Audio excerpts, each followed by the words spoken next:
I'm sitting out in front of 69 Manhattan Court. I'm sitting on the stoop of 69 and 67 Manhattan Court. And yes, in Brooklyn, this is a stoop, not a porch. Why am I sitting here? I'm sitting here because this is where I grew up. I grew up here with my mom and dad and my two older brothers. We shared a 4.5 room apartment, a very small 4.5 room apartment with a bathroom the size of a broom closet. You know, and I've been thinking a lot lately about my childhood, and I realized that I used to think that my childhood was pretty unhappy. And maybe it was, but I'll tell you, what I've focused on a lot more recently was how kind of cool it was.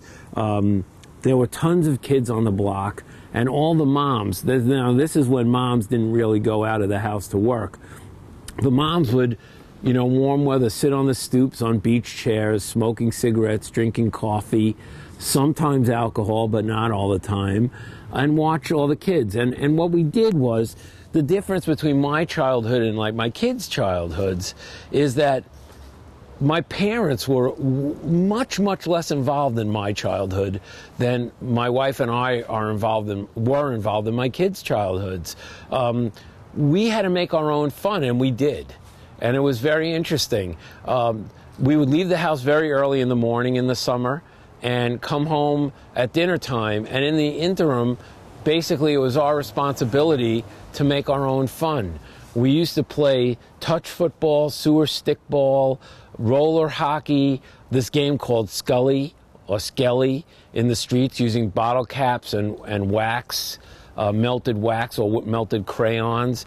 We used to use the squares in the sidewalks for games like box baseball and hit the penny.